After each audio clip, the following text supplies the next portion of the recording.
Video के नीचे दाहिने तरफ सब्सक्राइब बटन को दबा दीजिए और उसके दाहिने तरफ घंटी को दबा करके ऑल में क्लिक कर दीजिए। इससे इस चैनल में जो भी वीडियो डाले जाएंगे वो आपको सबसे पहले नोटिफिकेशन में मिलेंगे। वेलकम स्टूडेंट्स, आज हम क्लास 9 के एक्सरसाइज 5.2 के क्वेश्चन नंबर 2 से स्टार्ट करने वाले हैं, जो उर्दू बुक में पेज नंबर 63 में है। ठीक है, तो सबसे पहले मैं आपको बता दूं कि क्वेश्चन नंबर जो 2 है, इसका जो यहाँ पे सवाल दिया हुआ है असल में ये क्वेश्चन नंबर 3 के लिए है। ठीक है, यहाँ पे देखिए क्वेश्चन नंबर 3 है, लेकिन यहाँ पे उसका कुछ लिखा हुआ नहीं है। तो यहाँ पे जो लिखा हुआ है उर्दू में वो असल में क्वेश्चन नंबर 3 का सवाल है। ठीक है, और क्वेश्चन नंबर 2 का जो सवाल है वो यहाँ पे नहीं है। तो वो क्या होगा मैं आपको बता दे रहा हूँ। क्वेश्चन नंबर 2 का ये सवाल है कि झेल के मसावात के जोड़े में यकसा मुतगैर के ज़रीब यानी कोएफिशिएंट्स और मुअय्यन आदाद यानी कांस्टेंट का मुआजना करें और बताइए कि ये मसावात हल पजीर यानी सॉल्वेबल हैं या नहीं, और ग्राफ बनाकर इनकी जांच करें। ठीक है, इंग्लिश में इसका सवाल जो इंग्लिश बुक फॉलो कर रहे हैं उनके लिए सवाल है कि by comparing the coefficients of the same variables and constants of the following pairs of equation let us write whether the pair of equations is solvable और not and check them by drawing the graph of the equations. ठीक है, तो इसका आसान सा मतलब ये है कि यहाँ पर जो इक्वेशन दिए हुए हैं उनके हमें ज़रीब जो यकसा मुतगैर जो सेम वेरिएबल होते हैं एक्स और वाई, उसके कोएफिशिएंट यानी ज़रीब और मुअय्यन आदाद यानी कांस्टेंट जो नंबर होते हैं, इनका हमें मुआजना करना है। उनको आपस में हमें उनका तनासुब मालूम करके देखना है और बताना है कि ये मसावात हल पजीर यानी सॉल्वेबल है या नहीं, और फिर उन्हें हमें ग्राफ बनाकर चेक करना है। ठीक है, तो ये चीज़ क्या है मैं आपको ये तफसील से डिटेल से बता रहा हूँ, समझा रहा हूँ। ठीक है, तो इसको जानने के लिए सबसे पहले तो इससे पहले मैंने आपको बताया था क्वेश्चन नंबर 1, और इससे पहले भी वीडियो में मैंने बताया था कि अब तक हमने ग्राफ की मदद से पता किया था कि दो मसावात जो होते हैं लीनियर साइमल्टेनियस इक्वेशन वो कब हल पजीर होते हैं और कब हल पजीर नहीं होते हैं। इससे पहले भी मैंने बताया था। तो हल पजीर होने के लिए ये था कि जब दो मसावात के ग्राफ एक दूसरे को किसी एक नुक्ता पर काटता है, कता करता है, या फिर दोनों आपस में मुंतबक हो जाते हैं, यानी एक लाइन के ऊपर दूसरा लाइन चढ़ जाता है, चिपक जाता है, तो उस हालत में वो हल पजीर होता है। उसमें या तो एक हल होता है या फिर लामतनाही हल होते हैं, बहुत सारे हल होते हैं।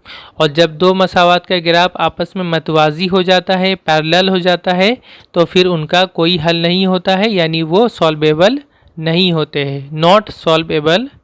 ठीक है, तो वही चीज़ को हम लोग अब जो है बगैर ग्राफ की मदद से भी पता कर सकते हैं। इसके लिए क्या तरीका है कि हम बगैर ग्राफ के ज़रिए हम मदद पता कर सके कि दो इक्वेशन हैं तो हाँ वो कब सॉल्वेबल होंगे यानी हल पजीर होंगे और कब सॉल्वेबल नहीं होंगे। तो वही मैं आज आपको बताने वाला हूँ। ठीक है, इसके लिए हमें सबसे पहले इस तरह से इन चीज़ों को जानना पड़ेगा।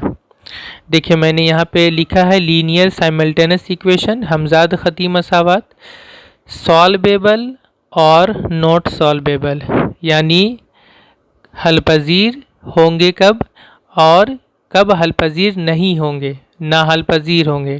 ठीक है, नॉट सॉल्वेबल। तो कब हल पजीर और कब हल पजीर होंगे और कब हल पजीर नहीं होंगे, ये हम कैसे पता करेंगे? By comparing ratio of coefficients of same variables and constant terms, कि हम उनका जो सेम वेरिएबल होते हैं यानी एक्स और वाई जो होते हैं उनके कोएफिशिएंट उनके ज़रीब का हम आपस में मुआजना करेंगे और कांस्टेंट टर्म का हम मुआजना करके ये हम पता करेंगे। ठीक है, तो कोएफिशिएंट यहाँ पर आपके लिए एक नया लफ्ज़ है, एक एक लफ्ज़ का मैं मतलब समझा रहा हूँ। कोएफिशिएंट मतलब क्या चीज़ होता है, कांस्टेंट टर्म क्या होता है, वेरिएबल क्या होता है, जिनको पता है उनके लिए तो ठीक है, जिनको पता नहीं मैं उनके लिए बता रहा हूँ। सबसे पहले तो जान लें कि वेरिएबल क्या है। वेरिएबल जो होता है वो एक्स और वाई होता है। यहाँ पर हमजाद खती मसावात में वेरिएबल क्या है, एक्स और वाई, ठीक है। अच्छा, यहाँ पर मैंने दो हमजाद खती मसावात लीनियर साइमल्टेनियस इक्वेशन लिया है। ये पहला इक्वेशन है a1x plus b1y plus c1 equal to 0, ये पहला मसावात है। दूसरा है a2x plus b2y plus c2 equal to 0, ये दूसरा है। इसका नंबर हमने दे दिया नंबर 2, ये नंबर 1। तो वेरिएबल क्या है, x से y है। अब आते हैं कोएफिशिएंट। कोएफिशिएंट जिसे उर्दू में लिखा हुआ था ज़रीब। कोएफिशिएंट ये होता है जो वेरिएबल होता है उसके साथ जो नंबर ज़रब होता है उसको कहते हैं कोएफिशिएंट। जैसे यहाँ पे देखिए, यहाँ पे वेरिएबल क्या x है, x के साथ ज़रब क्या है, इससे पहले ये जो यहाँ पे ज़रब है ये हो गया इसका कोएफिशिएंट यानी ज़रीब। x का ज़रीब होगा इसके साथ होगा। देखिए ये क्या है, a1 है, तो ये a1 जो हो गया ये x का ज़रीब हो गया या कोएफिशिएंट हो गया, ठीक है।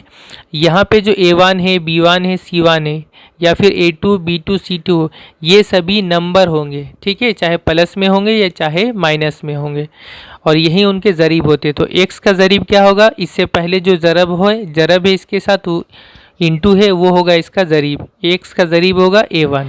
इसी तरह y का ज़रीब क्या होगा, y के साथ क्या इंटू है, b1, ये वाला नंबर y का ज़रीब होगा, ठीक है।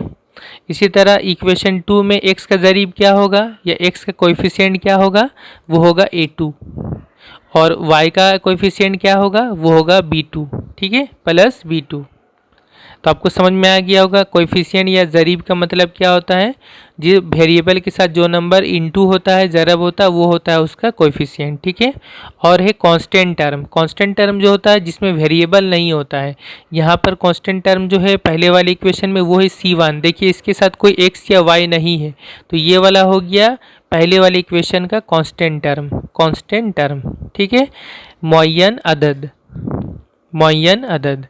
और दूसरे वाले इक्वेशन में कांस्टेंट टर्म कौन सा है, वो है c2, मुअय्यन अदद, ठीक है। तो अब आपको समझ में आ गया होगा कि पहले वाले इक्वेशन और दूसरे वाले इक्वेशन में कोएफिशिएंट क्या क्या है और कांस्टेंट टर्म कौन कौन सा है। पहले वाले इक्वेशन में x का कोएफिशिएंट a1, y का कोएफिशिएंट b1 और कांस्टेंट टर्म c1। और दूसरा वाले इक्वेशन में x का कोएफिशिएंट a2, y का कोएफिशिएंट b2 और कांस्टेंट टर्म है c2, ठीक है। तो आपको समझ में आ गया होगा ये a1 b1 c1 और a2 b2 c2 असल में क्या है, ये सभी नंबर है जो अभी मैं आगे एग्जांपल बताऊंगा तो उसमें आपको समझ में आ जाएगा क्लियरली, ठीक है। अब ये तो इक्वेशन के एक इक्वेशन का है, इसको हम लोग जनरल फॉर्म कहते हैं, आम शक्ल कहते हैं दो इक्वेशन का, ठीक है। अब यहाँ से हम पता कर सकते हैं कि कब एक दो लीनियर साइमल्टेनियस इक्वेशन का हल कब होगा और कब हल नहीं होगा, यानी कब ये सॉल्वेबल होंगे और कब सॉल्वेबल नहीं होंगे। तो सबसे पहला जो कंडीशन है, पहली शर्त है वो क्या है, इफ़ अगर a1 बटा a2 not equal to b1 बटा b2 अगर हो, यानी यहाँ पर से हम a1 लेंगे पहले वाले इक्वेशन से और दूसरे वाले इक्वेशन से हम a2 लेंगे, उनको हम इस तरह बटा करेंगे, बटा करके उसका वैल्यू निकालेंगे और वो अगर उसके बाद हम b1 बटा b2 करेंगे, पहले वाले इक्वेशन से b1 लेंगे, दूसरे वाले इक्वेशन से b2 लेंगे, उनका हम बटा करेंगे, बटा करके देखेंगे उसका क्या वैल्यू आता है। दोनों वैल्यू अगर ना बराबर हो, इक्वल ना हो, तब हम यहाँ से क्या कह सकते हैं कि दोनों इक्वेशन का ओनली वन सॉल्यूशन, दोनों इक्वेशन का सिर्फ एक ही हल होगा, जिसे हम ओनली वन सॉल्यूशन कहते हैं या यूनिक सॉल्यूशन कहते हैं, यानी सिर्फ एक हल होगा, ठीक है। तो ये हम बगैर ग्राफ बना करके सिर्फ हम उनके कोएफिशिएंट को ले करके और उनका आपस में रेशियो लेकर यानी बटा लेकर के हम चेक कर सकते हैं कि उनका सिर्फ एक हल होगा या नहीं होगा, हल होगा या नहीं होगा, ठीक है। तो अगर a1 बटा a2 not equal to b1 बटा b2 अगर होता है तो हम क्या कहेंगे, दोनों इक्वेशन का सिर्फ ओनली वन सॉल्यूशन है यानी यूनिक सॉल्यूशन है, सिर्फ एक हल है। और हमें पता है, हमने ग्राफ से बताया था कि एक हल जब होता है तो फिर दोनों इक्वेशन का जो ग्राफ होता है वो एक दूसरे को सिर्फ एक पॉइंट पर इंटरसेक्ट करता है यानी काटता है, कता करता है। तो यहाँ पर उसी को मैंने यहाँ पे ग्राफ से भी समझा दिया है, इंटरसेक्ट एट ए पॉइंट, यानी इसको हम लोग इंटरसेक्ट भी कहे या इंटरसेक्टिंग कहते हैं, यानी दोनों इक्वेशन का जो ग्राफ है वो एक दूसरे को कता करेगा, काटेगा। ठीक है, तो ये हो गया सिर्फ एक सॉल्यूशन और उसका ग्राफ से भी मैंने समझा दिया कि किस तरह का ये ग्राफ बनेगा। ठीक है, अब आते हैं दूसरे बात पर। अगर a1/a2 इक्वल टू हो जाए b1/b2 इक्वल टू हो जाए c1/c2, यानी जो इक्वेशन का जो यहाँ पे कोएफिशिएंट का जो रेशियो है a1/a2 ये रेशियो, b1/b2 ये रेशियो और कांस्टेंट टर्म का रेशियो c1/c2, अगर ये तीनों आपस में बराबर हो जाए तो फिर यहाँ से हम कहेंगे कि उन दोनों इक्वेशन का यानी इक्वेशन 1 और इक्वेशन 2 का इनफाइनाइटली मेनी सॉल्यूशन होगा, यानी लामतना ही हल होंगे, बहुत सारे हल होंगे। ठीक है, तो ये अगर हम चेक करके हमें ये देखना पड़ेगा, अगर ऐसा होता है तो फिर हम कहेंगे इनफाइनाइटली मेनी सॉल्यूशंस है, लामतनाई हल है। और लामतनाई हल का हमें पता है मतलब कि उस वक्त जो ग्राफ बनता है वो कैसा होता है, एक लाइन ए बी है और इसी के ऊपर और एक मरतबा एक लाइन चढ़ जाएगा सेम, यानी दोनों ग्राफ सेम होगा, दोनों इक्वेशन का ग्राफ सेम होगा बिल्कुल। इसे हम क्या कहते हैं, कोइंसिडेंट कहते हैं या कोइंसिडेंटल कहते हैं।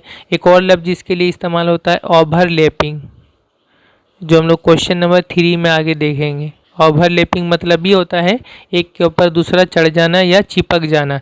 उर्दू में से हम क्या कहते हैं, मुनतबक हो जाना, मुनतबक हो जाना। ठीक है, तो ये समझ में आ गया कि कब इनफाइनाइटली मेनी सॉल्यूशन होगा, जब a1/a2 हो, b1/b2 हो, c1/c2 ये तीनों आपस में इक्वल हो जाए तब। इसके बाद आते हैं थर्ड नंबर पे। अगर a1/a2 इक्वल टू हो जाए b1/b2 नॉट इक्वल टू हो c1/c2, अगर ऐसा होता है तो फिर यहाँ से हम कहेंगे कि उन दोनों इक्वेशन का इक्वेशन 1 और 2 का नो सॉल्यूशन, कोई हल नहीं होगा। ठीक है, a1/a2 इक्वल टू हो जाए b1/b2 इसके तरह, लेकिन तीसरा वाला इक्वल नहीं होगा, कांस्टेंट टर्म का ratio not equal to c1/c2, तब हम कहेंगे दोनों इक्वेशन का कोई हल नहीं है, नो सॉल्यूशन। और जब कोई हल नहीं होता ये कब होता है, हमें पता है ग्राफ से, मैंने ग्राफ भी बनाया था कि जब दोनों इक्वेशन का जो ग्राफ होता है वो आपस में पैरेलल या मतवाजी होता है, पैरेलल या मतवाजी, तब दोनों इक्वेशन का कोई हल नहीं होता है। ठीक है, तो स्टूडेंट ये तीनों जो कंडीशन है या शराइत हैं ये आपको अच्छी तरह से याद रख लेना है, और ये बुक में भी दिया हुआ है कि कब एक सॉल्यूशन होगा, कब एक से ज़्यादा सॉल्यूशन होगा और कब कोई सॉल्यूशन नहीं होगा। ठीक है, अच्छा सिर्फ एक सॉल्यूशन होगा या एक से ज़्यादा सॉल्यूशन होगा, यानी सॉल्यूशन तो है, या तो एक सॉल्यूशन है या एक से ज़्यादा सॉल्यूशन, तो ये पहला दो जो है इन दोनों हालात में हम कहेंगे कि वो सॉल्वेबल है, यानी उनका हल है। सॉल्वेबल का मतलब हल है। अब हल या तो एक हो सकता है या एक से ज़्यादा हो सकता है, तो सॉल्वेबल कब कहा जाएगा, जब या तो पहली वाली बात ये हो या फिर ये दूसरी वाली बात हो। इन दोनों बातों में से कोई एक बात होने से हम कहेंगे सॉल्वेबल यानी हल है। ठीक है, और जब अगर तीसरी बात होती है यानी ये वाली बात, तीसरी वाली बात अगर होती है तब हम कहेंगे नॉट सॉल्वेबल, इनका कोई हल नहीं है। ठीक है, अच्छा सॉल्वेबल नॉट सॉल्वेबल इनके लिए एक दूसरा लफ्ज़ भी इस्तेमाल होता है, इसको भी आप याद रख लीजिएगा, कॉन्सिस्टेंट। कॉन्सिस्टेंट मतलब होता है हल पजीर, यानी उनका हल है या तो एक सॉल्यूशन या एक से ज़्यादा सॉल्यूशन। और नॉट सॉल्वेबल का मतलब होता है इनकॉन्सिस्टेंट,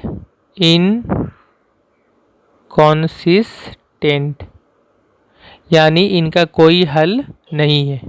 और ये कौन सा होगा, जब तीसरा कंडीशन होगा। ओके, तो इसके बाद अब हम जो एक्सरसाइज है, एक्सरसाइज से अब हम एक एक करके लेंगे क्वेश्चन, और फिर हम इन चीज़ों को देख करके मैं आपको समझा रहा हूँ। ओके,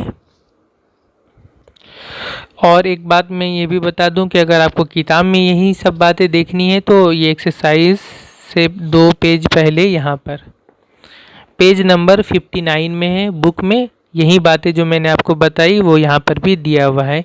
यहाँ पे इक्वेशन दिया हुआ है, पहला इक्वेशन, दूसरा इक्वेशन, और यहाँ एग्जाम्पल के साथ समझा दिया गया है जो भी हम एक्सरसाइज में करने वाले हैं, और जो मैंने बताया वो यहाँ पर दिया हुआ है, पहला, दूसरा और तीसरा, ये तीनों बातें आपको फर्स्ट सेकेंड एंड थर्ड आपको समझनी है। यहाँ पर वो दिया हुआ है और यहाँ ग्राफ से क्या है वो भी दिया हुआ है। सिर्फ एक उमूमी हल हासिल होगा, लामतनाई हल कोई हल नहीं। और उनका ग्राफ किस तरह बनेगा ये दिया हुआ, फर्स्ट सेकेंड और थर्ड यहाँ से आप देख लेंगे तो भी आपको समझ में आ जाएगा। ओके, तो हम एक्सरसाइज बनाने वाले हैं। तो एक्सरसाइज में जो क्वेश्चन नंबर 2 में है क्या है, हमें इसी तरह से A1 A2 B1 B2 इस तरह C1 C2 हमें देखना है। फिर वहाँ से हमें उनका रेशियो या बटा मालूम करके हमें देखना है कि इनका जो है ये सॉल्वेबल है या नहीं है। ठीक है, और फिर हमें ग्राफ बनाकर भी जांच करना है। तो पहला 2 का A वाला क्या है, x + 5y = 7 और x + 5y = 20। तो हम इसे देखते हैं। तो स्टूडेंट ये रहा 2 का A, x + 5y = 7 x + 5y = 20। हमें सबसे पहले इन दोनों इक्वेशन को इसके तरह बना लेना है। यहाँ से आप समझ जाइए कि A1 क्या होगा, B1 क्या होगा और C1 क्या होगा। देखिए यहाँ पर इसकी शक्ल को, इसके फॉर्म को आप देखिए कि यहाँ पे इक्वल टू के दाहिने तरफ 0 है, यहाँ पर भी इक्वल टू के दाहिने तरफ 0 है। ठीक है, तो हमें इस तरह बना लेना पड़ेगा। अगर हम नहीं भी बनाते तो भी ठीक है, हम यहाँ से समझना पड़ेगा हमें कि यहाँ इक्वल टू के दाहिने तरफ 0 नहीं है, इक्वल टू के दाहिने तरफ 0 नहीं है। तो यहाँ पर ये जो 7 है और ये 20 है, ये इसमें x और y नहीं है, ये कांस्टेंट टर्म होगा। ठीक है, ये दोनों c होगा। यहाँ पर जो कांस्टेंट टर्म था c, यहाँ पर वही होगा। अगर हम इसको लेफ़्ट साइड में, हमें 7 और 20 को हमें लेफ़्ट साइड में लेकर आना होगा, दाहिने तरफ 0 रखना पड़ेगा। यहाँ से भी 20 को लेफ़्ट साइड में लाना होगा, दाहिने तरफ 0 रखना पड़ेगा। अगर हम ना भी करें तो भी यहाँ से हम देखकर समझ सकते कि ये दोनों c होंगे। ठीक है, कांस्टेंट टर्म होंगे। तो हम ऐसे भी कर सकते हैं और आप चाहे तो पूरा उसको लेफ़्ट साइड में लाकर भी बना सकते हैं। हम ऐसे ही बनाने वाले हैं। ठीक है, तो इन दोनों को हम कंपेयर करेंगे। तो सबसे पहले हमें यहाँ क्या क्या मालूम करना पड़ेगा, सबसे पहले A1 A2 B1 B2 C1 C2 मालूम करना है। ठीक है, तो यहाँ से हम लिखेंगे हेयर A1, यहाँ हेयर माने यहाँ A1 कितना होगा, A1 मतलब हमने क्या बताया था, A1 मतलब हो रहा है x के साथ क्या जरब है, क्या इंटू है, वो होगा A1। ठीक है, इसी तरह A2 मतलब होगा दूसरे वाले इक्वेशन में x के साथ क्या इंटू है, वो हो जाएगा A2। इसी तरह y के साथ जो इंटू होगा वो हो जाएगा B1, यहाँ पे जो y के साथ इंटू है वो हो जाएगा B2। तो वही चीज़ यहाँ से हमें देखना है। यहाँ पर x के साथ यहाँ पे कितना इंटू है, यहाँ पे जो खाली जगह दिख रहा है यहाँ पे 1 कौन सा नंबर है ये आपको देखना है। x के साथ यहाँ कोई नंबर नज़र नहीं आ रहा, मतलब यहाँ पे 1 है। तो यह यहाँ जो इंटू है पहले वाली इक्वेशन में x के साथ यहाँ पे 1 है, वो हो जाएगा A1। तो A1 = कितना हो जाएगा 1। ठीक है, उसके बाद A2 लिखेंगे हम। A2 मतलब सेकेंड वाले इक्वेशन में x के साथ कितना इंटू है, यहाँ पे खाली जगह है, कुछ नहीं, मतलब 1 है, नंबर कौन सा है 1 है, तो ये हो जाएगा A2। ठीक है, समझ में आया होगा आपको। इसके बाद B1 कॉमा लिख लिया हमने, B1 मतलब पहले वाले इक्वेशन में y के साथ कितना इंटू है, तो y के साथ कितना इंटू है +5 है, तो ये जाएगा +5 जो हो जाएगा ये हो जाएगा B1। तो प्लस नहीं लिखेंगे, सिर्फ 5 लिखेंगे। इसके बाद यहाँ पर सेकेंड वाले इक्वेशन में जो y के साथ इंटू है वो हो जाएगा B2। तो यहाँ पे y के साथ कितना इंटू, यहाँ भी +5 इंटू है, वो हो जाएगा B2। तो यहाँ भी हो जाएगा 5। ठीक है, कॉमा कॉमा। इसके बाद C1 लिखेंगे, C1 यानी पहले वाले इक्वेशन का कांस्टेंट टर्म, इसमें कोई x और y नहीं है, तो ये कौन सा नंबर है, वो 7 है। ठीक है, तो ये हो जाएगा 7। अगर आप चाहे तो 7 को लेफ्ट साइड में अगर लेकर आएंगे तो ये दाहिने तरफ 0 होगा और ये 7 जब बाएं तरफ आएगा तो -7 होगा, तो वो हो जाएगा C1। ठीक है, अगर हम उस तरह करना चाहे तो उस तरह से भी हम कर सकते हैं, अगर हम चाहे तो ऐसे भी कर सकते हैं। ओके, उसके बाद सेकेंड इक्वेशन से C2 कितना होगा, C2 हो जाएगा यहाँ पे 20 हो जाएगा। ठीक है, तो ये हो गया A1 A2 B1 B2 C1 C2। इसके बाद अब हमें क्या करना होगा, अब हमें ये पहला वाला या दूसरा वाला या तीसरा वाला, यानी हमें उनका बटा निकालना है सभी का, और देखना कि इन तीनों में से कौन सा होता है। जिस तरह का होगा उसी तरह से हम कहेंगे कि ये सॉल्वेबल है या नहीं है। तो हमें सबसे पहले क्या पता करना होगा, A1 बटा A2, इसलिए A1/A2 का वैल्यू कितना आ रहा है देखेंगे। तो A1/A2 इसी को हम रेशियो या बटा कोई रेशियो हम कहेंगे, ठीक है, तनासुब। तो A1/A2 कितना होगा, A1 मतलब 1 बटा A2 मतलब भी 1, तो 1/1 इसको काटेंगे कितना होगा, 1 ही होगा, 1/1, ठीक है। इसके बाद हम करेंगे B1/B2, ये कितना हो रहा है, ये हो जाएगा 5/5, है ना। तो 5 से 5 को काटेंगे 1 हो जाएगा, तो B1/B2 का वैल्यू भी आ गया 1। फिर हम निकालेंगे कॉमा C1/C2, तो ये कितना होगा, C1 मतलब 7 बटा C2 मतलब 20, 7/20, ये कटेगा नहीं है की पाड़ा से, तो इसको इसी तरह छोड़ देंगे। तो कितना आया यहाँ से आप देखिए, A1/A2 1 आया, B1/B2 1 आया, ये दोनों इक्वल हो गया, आपस में बराबर हो गया 1 और 1।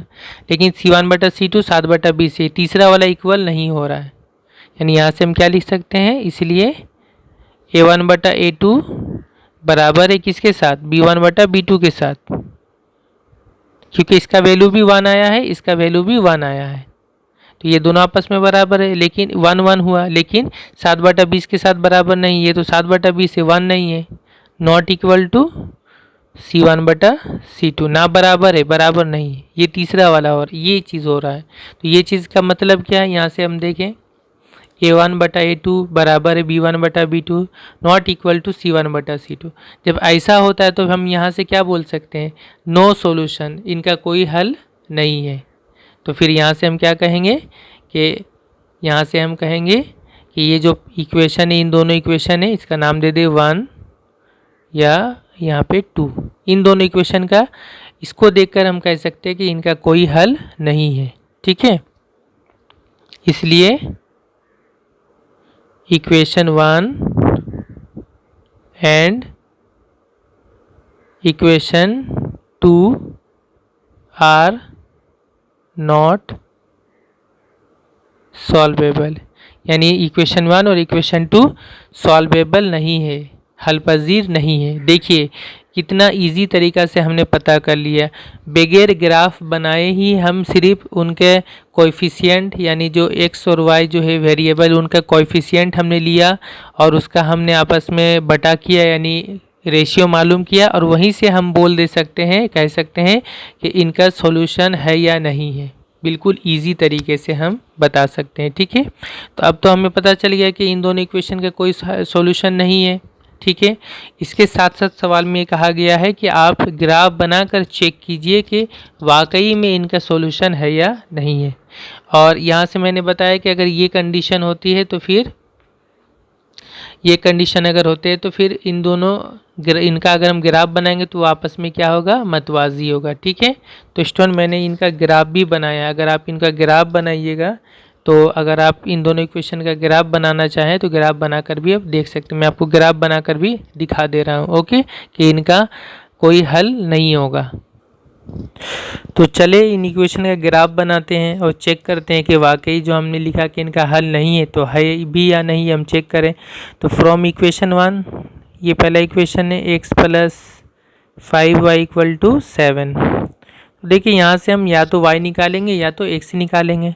तो ये देखिए x के साथ कोई नंबर नहीं है तो इजी होगा हम अगर x ही निकाल लें। तो x निकालेंगे तो कितना हो जाएगा, 7 + 5y को राइट साइड में कर देंगे तो -5y हो जाएगा। बिल्कुल हो गया, सिर्फ x का वैल्यू आ गया। फिर इसका बॉक्स बना लेंगे x और y। देखिए यहाँ पर y है तो y हमें अपने मन से लेना पड़ेगा और फिर हमें x का वैल्यू मिलेगा। तो y हम सबसे पहले यहाँ से कुछ भी ले सकते हैं क्योंकि नीचे कोई बटा नहीं है, तो अपने मन से हम जो भी नंबर लेंगे इजी तरीक़ा से बनेगा। y 0 ले लेंगे, y 0 लेंगे तो 5 × 0, 5 0 का 0 होगा, 7 से घटा 0 तो 7 ही होगा, वो हो जाएगा x का वैल्यू। फिर y = 1 ले लेंगे तो 5 से कम 5 हो जाएगा, 7 से घटा 5 2 होगा, 2 हो जाएगा x का वैल्यू। फिर y के जगह में हम ले लेते हैं 2, 2 × 5 = 10 हो जाएगा, 7 - 10, 7 - 10 हो जाएगा कितना, -3, उल्टा घटेगा, 7 से घटा रहे 10 को तो माइनस हो जाएगा, -3। तो ये हो गया बॉक्स कंप्लीट। कौन कौन सा पॉइंट होगा, 7, 0, दूसरा पॉइंट होगा 2,1, तीसरा पॉइंट होगा -3,2। ये तीनों पॉइंट होगा। फिर दूसरे वाले इक्वेशन को लेंगे, फ्रॉम इक्वेशन 2 कितना है x + 5y = 20। यहाँ से भी हम x ही निकाल लेंगे, इजी होगा हमारे लिए। 20 + 5y को राइट साइड में करेंगे तो -5y। इसका बॉक्स बनाएंगे अब। तो यहाँ पर भी ले ले, y = 0 ले लेंगे तो 5 0 का 0, 20 - 0 20 ही होगा, वो हो जाएगा x का वैल्यू। फिर y = 1 ले लें, 5 × 5 20 - 5, 20 से घटा 5 तो 15, वो हो जाएगा x का वैल्यू। फिर y = 2 ले लें तो 5 दूना 10 हो जाएगा, 20 से घटा 10 तो 10 होगा, वो हो जाएगा x का वैल्यू। तो कौन कौन सा पॉइंट हो गया, एक हो गया 20,0, 20,0, दूसरा हो गया 15,1 और तीसरा हो गया 10,2। ठीक है, अब इन दोनों का हम ग्राफ बनाएंगे, इक्वेशन 1 और इक्वेशन 2 का। तो पहले वाले इक्वेशन के लिए पॉइंट क्या क्या है, 7,0, 2,1 और -3,2। इनका ग्राफ मैंने बनाया है, यहाँ पे आप देखिए, ये ग्राफ है। यहाँ पे x axis, y axis, origin है O, यहाँ से हम करेंगे गिनती। तो यहाँ 5 और 2 7, 7,0 यहाँ पर हो गया। फिर यहाँ से 2,1, दाहिने तरफ 2 घर, ऊपर तरफ 1 घर, 2,1। फिर -3,2 है, -3 यानी पहले बाएं तरफ 3 घर, फिर ऊपर तरफ 2 घर, -3,2। ये पॉइंट और ये पॉइंट, इनको हमने मिला दिया स्केल से। तो पहले वाले इक्वेशन का ग्राफ बन गया, उसका नाम हमने दे दिया AB। दूसरे वाले इक्वेशन के लिए पॉइंट था 20,0, 15,1 और 10,2। तो यहाँ से गिनती करेंगे, 5, 10, 15, 20, 20,0 यहीं पर होगा। फिर 15,1, 5, 10, 15, 15,1 ऊपर में 1। फिर 10,2 है, 5, 5, 10, 10,2 यहाँ से 2 घर ऊपर, 10,2। इन तीनों पॉइंट को मिला दिया हमने स्केल से। तो ये हो गया दूसरे वाले इक्वेशन का ग्राफ, उसका नाम हमने दिया CD। आप देखिए यहाँ दोनों इक्वेशन का जो ग्राफ है वो बिल्कुल पैरेलल है, आपस में मतवाजी है। तो आपस में जब मतवाजी होता है तो हम क्या कहते हैं, इनका कोई हल नहीं है, नॉट सॉल्वेबल। तो ग्राफ के जरिए से भी हमने चेक कर लिया कि दोनों इक्वेशन का कोई हल नहीं है। और हमने इससे पहले इस तरीक़ा से भी पता कर लिया कि इनका कोई हल नहीं है। कैसे, उनका कोएफिशिएंट पता करके हमने मालूम कर लिया। ठीक है, इस तरह से कोएफिशिएंट पता कर लिया, A1 A2 B1 B2 C1 C2, और इस तरह से हमने करके देख लिया कि इनका कोई हल नहीं है। तो इस तरह से हम इजी तरीक़ा से पता कर सकते हैं सिर्फ कोएफिशिएंट की मदद से कि दो इक्वेशन का यानी साइमल्टेनियस लीनियर इक्वेशन का कोई हल है या नहीं, हल पजीर है या नहीं है। नेक्स्ट क्वेश्चन में हम लोग इसी तरह से करेंगे। ओके, इसके बाद देखिए 2 का B, दो इक्वेशन क्या क्या है, 2x + y = 8 और 2y - 3x = -5। इसी तरह से हम चेक करेंगे बिल्कुल। ठीक है, इक्वेशन हमने यहाँ पे लिख लिया है। तो यहाँ से भी हम A1 A2 B1 B2 C1 C2 लिखेंगे। हेयर A1 कितना होगा, A1 होगा ये पहले वाले इक्वेशन में x के साथ कितना है 2, ये हो जाएगा A1। B1 कितना होगा यहाँ से, सॉरी A2 दूसरे वाले इक्वेशन में x के साथ कितना है। अच्छा, यहाँ पे देखिए दूसरे वाले इक्वेशन में ना x को पहले नहीं लिखा, पहले y को लिख दिया, बाद में x को लिख दिया, तो इसमें चकमा खा जा सकते हैं, कंफ्यूज हो सकते हैं। तो आपको समझ लेना कि x और y को ध्यान से देखना है आपको। यहाँ पे x पहले लिखा होता है, यहाँ x बाद में लिखा होता है, तो x के साथ जो होगा वो हो जाएगा A2। ठीक है, यहाँ x के साथ कितना है -3 है, ये -3 हो जाएगा A2 का वैल्यू, -3। ठीक है, इस चीज़ को आपको ध्यान देना है। इसके बाद B1 कितना होगा, B2 कितना होगा। B1 होगा पहले वाले इक्वेशन में y के साथ कितना नंबर है, देखिए y के साथ यहाँ पर कितना जरब है, यहाँ पे कुछ नहीं मतलब 1 है, +1 वो हो जाएगा B1 का वैल्यू। पहले वाले इक्वेशन में y के साथ जो होगा वो हो जाएगा B1, तो यहाँ पे +1 है, तो प्लस लिखना नहीं, सिर्फ 1 लिखना है। और B2 मतलब क्या होगा, दूसरे वाले इक्वेशन में y के साथ कितना है, कौन सा नंबर है, वो हो जाएगा B2। तो तो यहाँ y के साथ कितना है 2 है, ये हो जाएगा b2। ठीक है, उसके बाद c1 और c2 लिखेंगे। c1 पहले वाले इक्वेशन का कांस्टेंट टर्म होगा, मुअय्यन अदद होगा, वो क्या है, इन दोनों को छोड़कर सिर्फ 8 बचा ये नंबर जिसमें कोई एक्स वाई नहीं है, ये हो जाएगा c1। और दूसरे वाले क्वेश्चन में c2 कितना होगा, ये वाला नंबर होगा जिसमें कोई एक्स वाई नहीं है, -5। अब समझ में आ गया होगा आपको क्लियरली। इसके बाद हम वही करेंगे a1/a2 b1/b2। पहले हम लिखेंगे इसलिए a1/a2, यानी इनका रेशियो निकाल रहे तनासुब, कितना हो जाएगा, a1 मतलब 2, a2 मतलब -3। देखिए ये दोनों कटने वाला नहीं है, 2 और 3, इसको इसी तरह छोड़ देंगे। फिर हम निकालेंगे b1/b2 कॉमा दे देंगे बीच में। ठीक है, b1 मतलब 1 और b2 मतलब 2, 1 और 2 आगे, ये भी कटने वाला नहीं है। ठीक है, देखिए यहाँ से अगर हम c1/c2 अगर ना भी ले तो भी हम इन दोनों से ही पता कर सकते हैं सबसे पहले कि ये दोनों आपस में बराबर है या नहीं है। तो a1/a2 का वैल्यू आ रहा है 2/-3 और b1/b2 का वैल्यू आ रहा है 1/2, हाफ, आधा। यहीं से हम देखकर बोल सकते हैं ये दोनों आपस में बराबर नहीं है।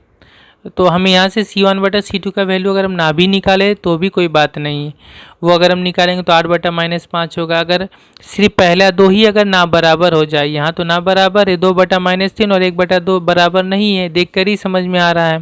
तो यहीं से हम क्या लिख सकते हैं, चूँकि a1/a2 not equal to b1/b2, बराबर दोनों नहीं है, अलग अलग वैल्यू है, 2/-3 1/2 है।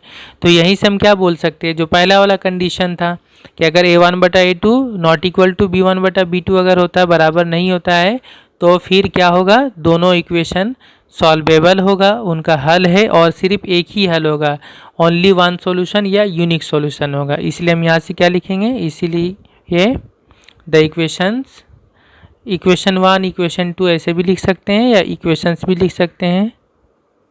द गिवन इक्वेशंस यानी दिए हुए मसावात, the given equations are solvable. दिए हुए इक्वेशन क्या है, सॉल्वेबल है, इनका हल है, ये हल पजीर है। और हल भी कैसा होगा, सिर्फ एक ही हल होगा, ओनली वन सॉल्यूशन होगा। ठीक है ना। अगर हम इसका ग्राफ बनाएंगे दोनों इक्वेशन का, तो हम देखेंगे कि इस तरह 2 लाइन आ रही, कहीं ना कहीं पर वो कटेंगे सिर्फ एक पॉइंट पर।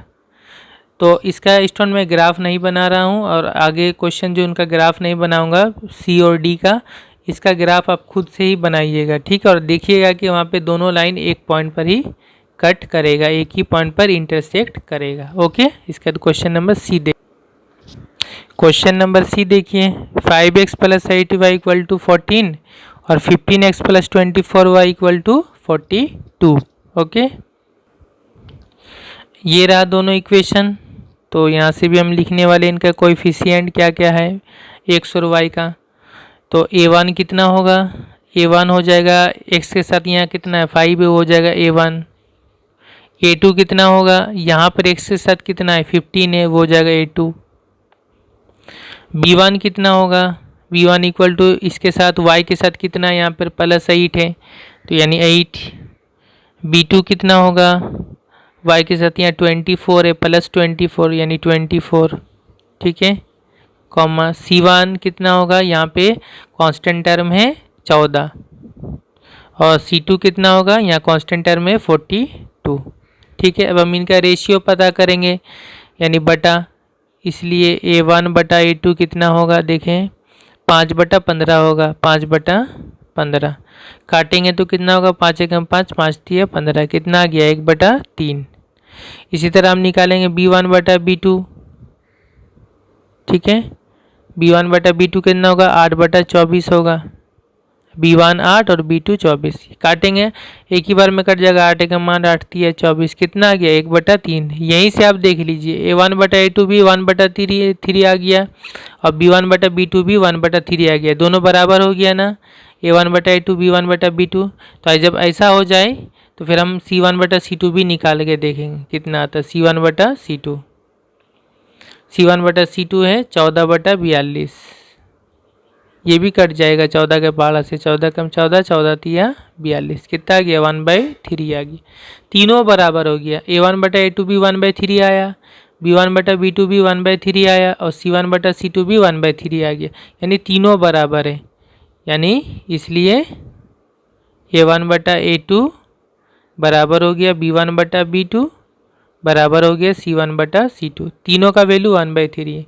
जब ऐसा होगा, ये देखिएगा आप, ये कौन सा कंडीशन है, ये दूसरा कंडीशन था, A1 बटा A2 B1 बटा B2 C1 बटा C2। तो जब ऐसा होगा तो क्या मतलब कि ये सॉल्वेबल है और इनका लामतनाई हल है, इनफाइनाइटली मेनी सॉल्यूशन, बहुत सारा हल है जब ये तीनों बराबर हो जाता है। तो हम यहाँ से क्या लिखेंगे, इसलिए गिवन इक्वेशंस आर सॉल्वेबल, दिए हुए मसावात हल पजीर है। हल तो इनका है, लेकिन कितने हल है, लामतनाही हल है, बहुत सारे हल, इनफाइनाइटली मेनी सॉल्यूशंस होंगे। ठीक है, तो हमें तो सिर्फ ये पता करना था सॉल्वेबल है या नहीं है, तो सॉल्वेबल तो है ही। और लामतनाही हल, इनका ग्राफ बनाकर हम कैसे चेक कर सकते हैं, इनका जब हम ग्राफ बनाएंगे तो दोनों इक्वेशन सेम होगा, दोनों का ग्राफ भी सेम होगा, एक लाइन इस तरह आएगा तो दूसरा लाइन भी यही वाला आएगा, सेम आएगा। ठीक है, तो ऐसा होगा, यानी दोनों क्या हो जाएगा, दोनों का ग्राफ जो है वो कोइंसाइड कर जाएगा, मुंतबक हो जाएगा। ओके, तो समझ में आ गया होगा आपको। इसके बाद स्टूडेंट 2 का डी इक्वेशन है 3x plus 2y equal to 6 और 12x plus 8y equal to 24। इन दोनों इक्वेशन को भी आप इसी तरह से आप खुद से बनाइएगा। ठीक है, A1 A2 B1 B2 C1 C2 लेकर के, यहाँ से भी आप देखिएगा दोनों इक्वेशन सॉल्वेबल है, इनका हल है। और यहाँ से आप देखेंगे A1 बटा A2 इक्वल टू हो जाएगा B1 बटा B2 इक्वल टू होगा C1 बटा C2, तीनों बराबर होगा, यानी इनफाइनाइटली मेनी सॉल्यूशन, लामतना ही हल होंगे इसके भी। ठीक है, ये आप खुद से टेस्ट कीजिएगा। ओके, इसके बाद हम क्वेश्चन नंबर 3 देखेंगे।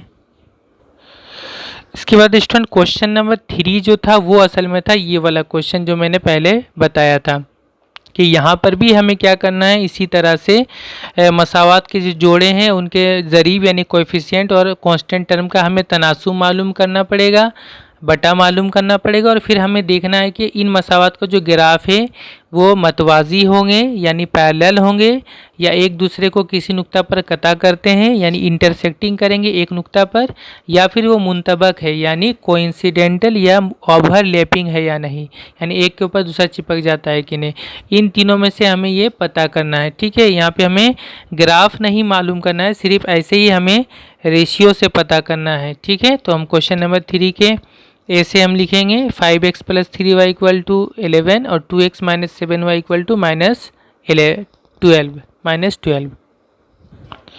तो ये हमने लिख लिया इक्वेशन। ठीक है, यहाँ पे मैंने इंग्लिश में भी लिख दिया, ग्राफ्स हमें क्या चेक करना है, वो पैरेलल है या नहीं, मतवाजी है या नहीं, या इंटरसेक्टिंग है या नहीं। इंटरसेक्टिंग यानी एक पॉइंट पे कता करने वाली, यानी सिर्फ वाहिद हल, पैरेलल यानी कोई हल नहीं, और ओवरलैपिंग यानी कोइंसिडेंटल यानी लामतनाई हल।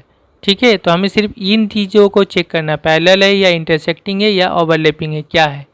तो यहाँ से हमने देखिए इक्वेशन में हमने लिख लिया A1 कितना होगा 5 होगा, ठीक है ना। A2 कितना होगा, यहाँ पे x के साथ कितना है 2 है, वो हो जाएगा A2। B1 कितना होगा, y के साथ यहाँ कितना है 3 है, प्लस 3 हो गया। यहाँ पर B2 कितना होगा, यहाँ पे y के साथ कितना इंटू है, यहाँ पे साइन को ध्यान दीजिएगा, माइनस साइन है तो माइनस लिखना पड़ेगा, -7। फिर C1 कितना होगा, इसका कांस्टेंट 11 है, वो हो गया। यहाँ पे C2 कितना होगा, -12 हो गया। ठीक है, अब हम करेंगे उसी तरह से, इसलिए A1 बटा A2 कितना होगा, A1 5 और A2 मतलब 2, 5/2 आ गया, ये कटेगा नहीं, इस तरह छोड़ देंगे। B1 बटा B2 कितना होगा, B1 हो गया 3/B2 मतलब -7, 3/-7, ये कटेगा नहीं, इसको इसी तरह छोड़ देंगे। देखिए यहीं से हमको समझ में आ जा रहा है कि A1 बटा A2 5/2 है और B1 बटा B2 3/-7, ये दोनों आपस में बराबर नहीं है, तो C1 बटा C2 को निकालने की ज़रूरत नहीं है, अगर निकालेंगे भी तो कोई हर्ज नहीं है। यहीं से पता कर लिए हमने कि A1 बटा A2 बराबर नहीं है किसके साथ, B1 बटा B2, A1 बटा A2 not equal to B1 बटा B2। तो यहीं से हम क्या बोल सकते हैं, ऐसा जब होता है तो क्या होता है, सिर्फ एक ही हल होता है, ओनली वन सॉल्यूशन, वाहिद हल होता है। तो वाहिद हल होने का मतलब क्या होगा, वो इंटरसेक्टिंग होगा। दोनों इक्वेशन क्या होगा, इनका ग्राफ इंटरसेक्टिंग होगा, एक पॉइंट पे कट करेगा। तो हमें सिर्फ ये लफ्ज़ लिखना है कि ग्राफ्स आर इंटरसेक्टिंग, ठीक है। इसलिए graphs of the given equations